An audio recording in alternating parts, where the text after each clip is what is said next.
Okay, let's unpack this. If you're keeping track of the workplace right now, you know the headlines are just overwhelming. AI, automation, generative models. Yeah, it's a lot. It really sounds like, maybe a countdown to obsolescence for anyone in a traditional role, especially management. It's just so much noise out there. Definitely a lot of noise. So today we're trying to cut through that. Our mission really is to take this stack of sources, we've got the research, the case studies, all these reports, and figure out, okay, what is the human value that's left? What specific skills are becoming, well, not just important, but totally essential? Hmm. We're diving into how leaders, stop being these bureaucratic enforcers, maybe, Right. and actually evolve into genuine inspirers. And that's really the core idea, isn't it, that runs through all this material we looked at. The old definition of management control, coordination, tracking, it's becoming functionally obsolete. Right. The fundamental shift is, well, it's moving away from managing tasks and really leaning into leading people. Leading people, okay. Yeah. And that means the skills you need are deeply human. Things like empathy, trust, influence. That's the bedrock now. It feels like a complete restructuring of the job description, honestly. So maybe let's start with the existential threat part. We need to pin down specifically what AI and automation are just systematically taking off the manager's plate. Yeah, we have to start there. We need to synthesize why these roles, the control and coordination parts, are changing so incredibly fast. And it boils down to the sheer efficiency of the tech. Okay. AI, automation, these powerful data systems. Hmm. They're handling the administrative, the repetitive stuff that honestly used to eat up maybe 60, even 70% of a manager's time. Think about the basics, right? For the last 50 years, a huge chunk of management was just organizing the work, making sure the pieces fit. Totally. So now we're talking basic task coordination. You've got tools like Asana, Trello, or, these big enterprise systems. They just coordinate the flow automatically. Absolutely. The system knows, okay, John finished his bit, so that triggers Mary's next task instantly, and that frees up so much mental energy for the manager. Yeah. Or think about scheduling and resource allocation. Forget the manager trying to manually juggle who's available, what projects need what, across different teams. The nightmare spreadsheet. Exactly. That's now optimized by systems. Microsoft Planner, dedicated AI scheduling tools. They don't just allocate, they optimize. Based on real-time data, no human could do that manually, not at scale. Wait, that's fascinating. So you're not just talking about, like, putting meetings on a calendar. This is complex resource management. Precisely. We're talking predictive scheduling, Right. stuff that minimizes burnout while, maximizing output. And then look at the old bread and butter, progress tracking and reporting. Gone. Pretty much gone.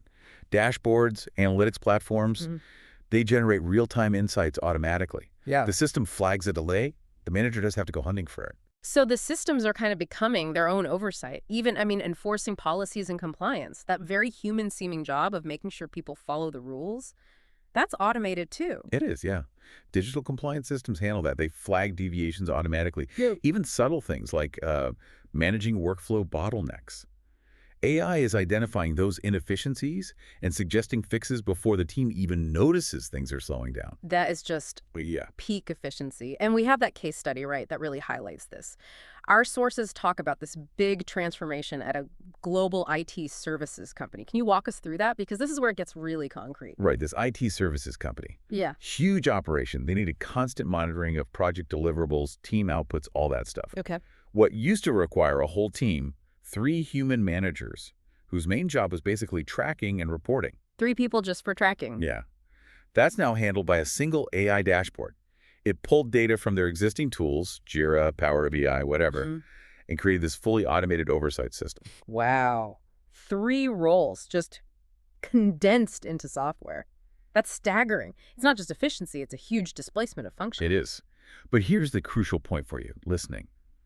Those managers, they weren't fired. Their roles literally shifted. Oh, okay. They stopped tracking the what, and suddenly they had to step up, do the higher level stuff, Yeah. enabling performance, dealing with human friction, aligning what the team was doing with bigger strategic goals.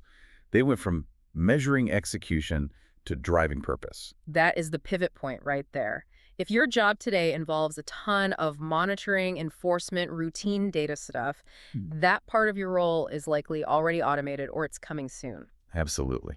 So, okay, if the machine handles the admin, the coordination, the data crunching, where does the human leader actually, spend their time? What's left? And that brings us right to the core of it, right? The Mm. skills that tech can augment, sure, but never truly replace.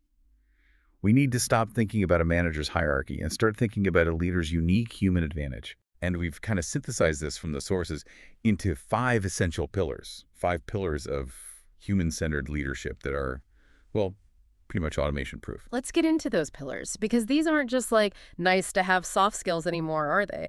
These sound like the new fundamentals for high-performing organizations. So, pillar one, coaching and development. Precisely. The leader has to transition from task enforcer to Yeah. talent unlocker. Sounds a bit cliche, but that's the idea. The focus shifts intensely to unlocking potential. Why? Because the machine's efficient, yeah, but it doesn't inspire growth. It doesn't nurture ambition.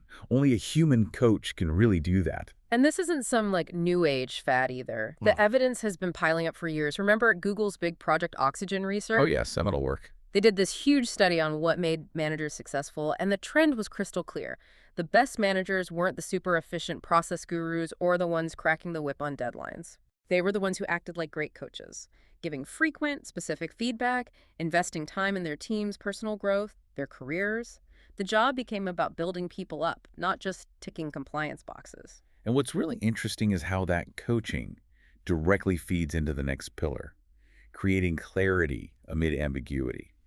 We live in a world now where everything changes so fast. Markets, tech, customer. Instant flux. Exactly. Mm. Ambiguity is the new normal.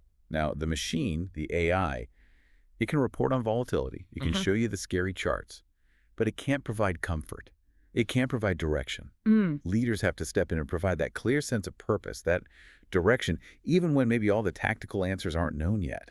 That's a deeply human act, synthesizing information and communicating effectively. Think about those companies mentioned in the sources, right? Airbnb, Unilever, during really chaotic times like the start of the pandemic. Yeah, huge uncertainty then. They didn't just survive because they had the best algorithms. They survived because leadership communicated transparently, constantly pulling teams back to core values, providing that North Star when everything else was shifting. The leader has to define that hopeful path forward, especially when the data looks terrifying. And finding that path, especially navigating the emotional side of it, requires pillar 3, leading with empathy. AI can give you a perfect performance report. It can flag every missed deadline. Yep, cold hard facts. But it has zero understanding of the why behind it. The stress, the burnout, maybe personal stuff going on, or just what actually motivates a human being. It can't grasp that. Empathy used to feel like, I don't know, a side concern, something HR worried about. Totally. But now we're actually seeing it positioned as a core business strategy. The sources point straight at Satya Nadella's transformation of Microsoft's culture. A prime example. That whole shift was fundamentally rooted in empathy, wasn't it? Encouraging that growth mindset being learn-it-alls, not know-it-alls. And that meant leaders had to genuinely listen, respond thoughtfully to what people actually needed to learn and perform instead of just dictating from on high. Yeah.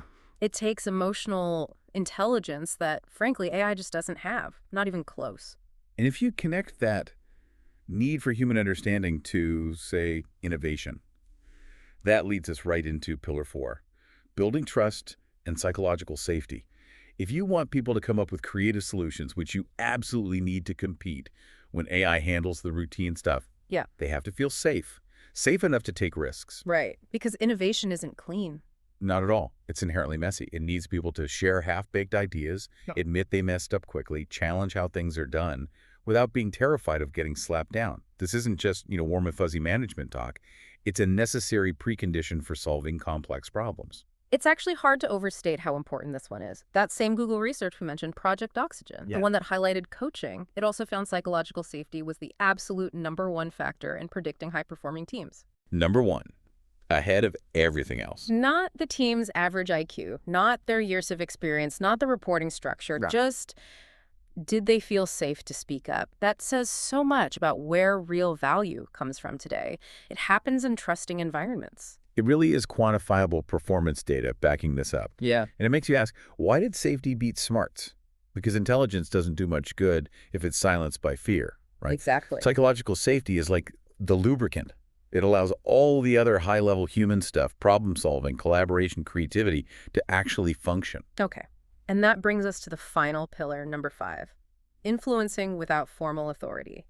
As companies flatten out, get more cross-functional, adopt agile ways of working, that classic rigid hierarchy is kind of dissolving. It really is. So leadership becomes less about your job title, I'm the department head, and much more about your credibility, your actual expertise, your ability to articulate a compelling vision. This is a huge shift, especially for how people think about their careers. The source material points out how, in these cross-functional projects or agile teams, the person actually leading the strategy discussion might not be the manager on the org chart at all. Right. It could easily be the data analyst who spots the key insight, Mm. or the UX designer who just deeply understands the customer journey better than anyone else in the room. So in those moments, they're leading, based purely on what they know and their ability to persuade people. It shows that leadership today is more of a distributed thing, not locked into one position. You lead because, not just because you're the boss. So if we pull all this together, the synthesis, the future-ready leader is this kind of profound hybrid, aren't they? A hybrid, okay. They embrace technology. They use AI as this incredibly powerful tool to automate all the transactional administrative junk, which then frees up the human leader to do the really complex strategic work, developing people, building culture, aligning everyone around a purpose. That feels like the most profound idea we've pulled out here. AI handles the what and the how of the work. It measures efficiency, output, all that with amazing accuracy. Yep. But humans, we remain uniquely, exclusively capable of defining the why, the purpose, the culture, the meaning behind it all, the strategic direction. AI can't touch that. And that's exactly why that core takeaway quote resonates so strongly. Yeah. The future of management is not about managing tasks, but about leading people with empathy, clarity, and courage. It's basically a call to reprofessionalize these soft skills that maybe technology pushed aside for a while. They're back, center stage. It's a really powerful way to frame the shift, moving the core of leadership from directing tasks to actually developing people, from managing systems to inspiring cultures. And this transition, it requires conscious effort, right? For you listening, you have to deliberately train these skills. Absolutely. And that intentionality, it starts by asking yourself the right questions. So Yeah. we wanted to leave you with a couple of challenging questions leaders really need to grapple with right now to get ready for this new world. Okay, let's hear them. First one.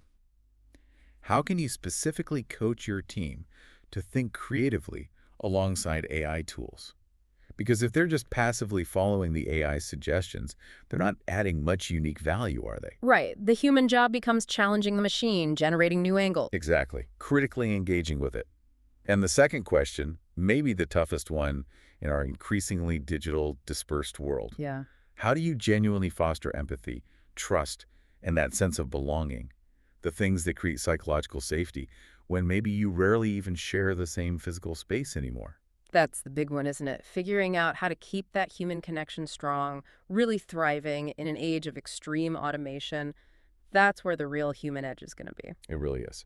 So thank you for taking this deep dive with us today into what truly matters in this age of automation. Yeah, we hope this gives you some concrete things to think about, maybe helps you redefine what leadership looks like for you in your future.